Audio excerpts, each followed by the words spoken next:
तो साथियों, जय हिंद, जय भारत, जय छत्तीसगढ़। अभी हसदेव के मामले पर बोलने की आवश्यकता इसलिए है क्योंकि इसको लेकर एक राजनीतिक समीकरण बनाने की कोशिश, एक सरकार के खिलाफ विरोध बनाने की कोशिश की जा रही है। यदि यह पर्यावरण बचाने की लड़ाई है तो ये झूठी लड़ाई है, ये भी लोगों को बोलना चाहिए। और यह झूठी लड़ाई है, मैं इसको पूरे दावे के साथ कह रहा हूँ कि झूठी लड़ाई है।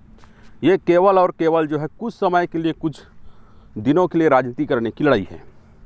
और इससे कुछ लोगों की राजनीति चमकेगी भी, क्योंकि आदिवासियों की लड़ाई को केवल और केवल जो है राजनीतिक करण दिया जाता, मतलब उसका केवल राजनीतिकरण किया जाता है। अब देखिए, यदि ये पर्यावरण बचाने की लड़ाई है तो पर्यावरण ऐसे तो नहीं बचना है कि केवल एक ब्लॉक को जो है आप रुकवा के बोलेंगे कि ये पर्यावरण बच गया और हम जीत गए। तो ये खोखली और झूठी लड़ाई है। आप सभी जानते हैं कि विकास के लिए, यदि नहीं जानते हैं तो जानना चाहिए, पढ़ना चाहिए, समझना चाहिए।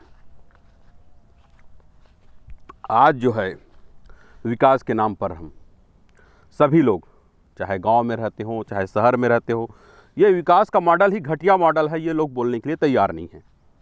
आज हम बोर खुदवाते हैं गांव में, आज सबके पास ट्रैक्टर है, सबके पास बड़ी बड़ी गाड़ियां हैं, सब लोग चाहते हैं कि बड़ी बड़ी बिल्डिंगें बने, अच्छी बिल्डिंगें बने।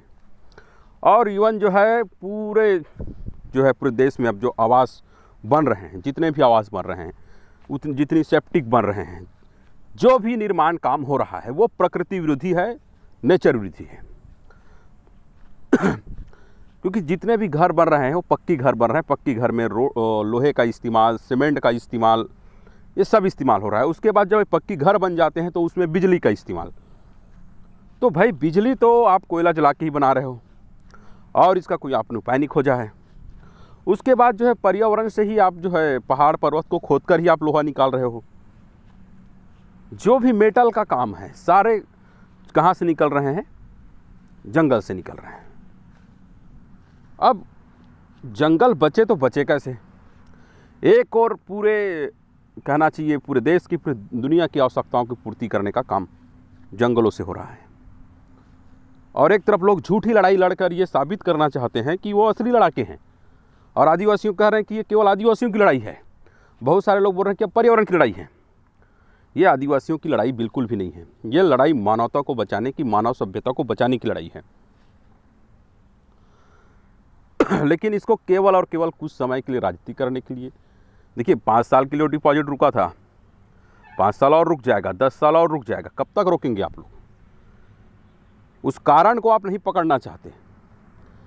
जितने भी लोग आज हसदेव बचाने की बात कर रहे हैं वो झूठी बात कर रहे हैं, वो लोगों को भ्रम में डाल रहे हैं।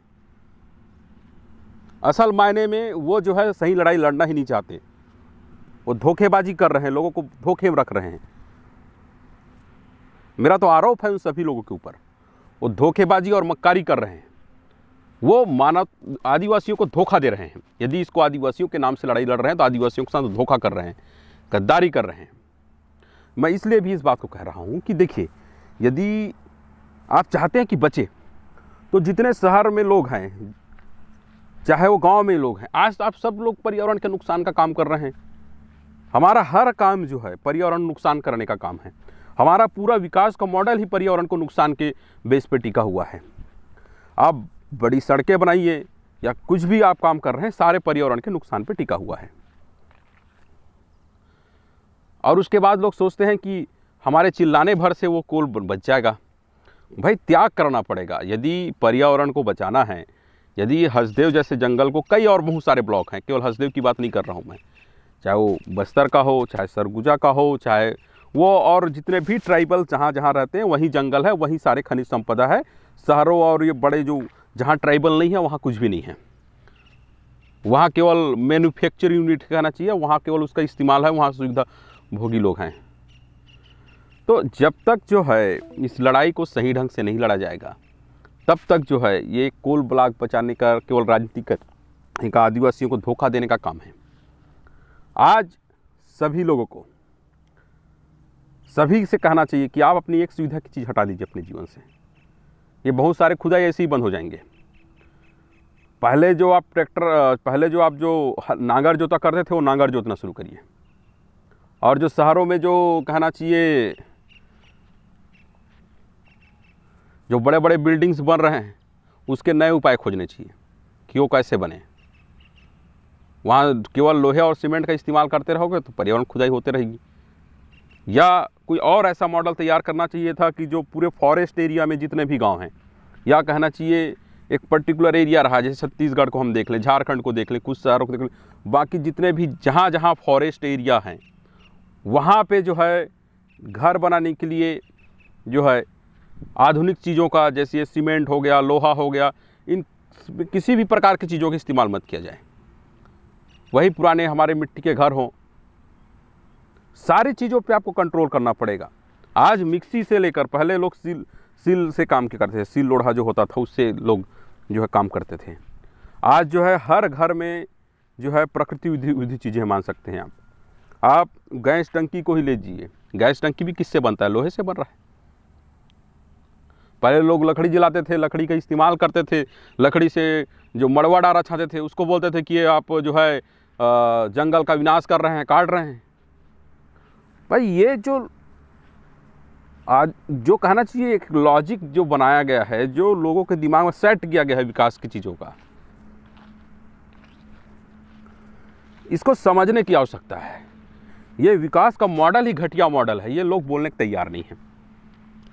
जब लोग पहले पेड़ काटते थे, पेड़ कहना चाहिए पूरा पेड़ कभी नहीं काटते थे, टहनियाँ काट के लोग मड़वा डारी बिछाते तो उसको रोकते थे। अभी बहुत ज़्यादा काटते होंगे, उसको जो है रोकते थे कि नहीं ये तुम गलत कर रहे हो, ये पर्यावरण का नुकसान हो रहा है।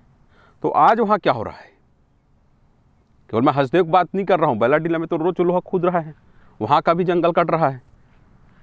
तो ये जो पूरी नकली लड़ाई लड़ने की जो कोशिश की जा रही है और लोगों को भ्रम में डाला जा रहा है कि भैया ये इसको हम बचा लेंगे तो पूरी दुनिया बच जाएगी, ये लोग सोच रहे हैं। तो भैया जो उसका कारण है, उसके कटने का कारण क्या है? उसके कटने का कारण एक है कि ये जो बिजली इस्तेमाल कम होना चाहिए। अब कहाँ कहाँ आप कम करेंगे? कोई तो ऐसा मॉडल सेट होना चाहिए कि लोगों के जीवन में जो है, आप जो लोहा का पाइप भी बना रहे हैं उसके लिए भी बिजली चाहिए।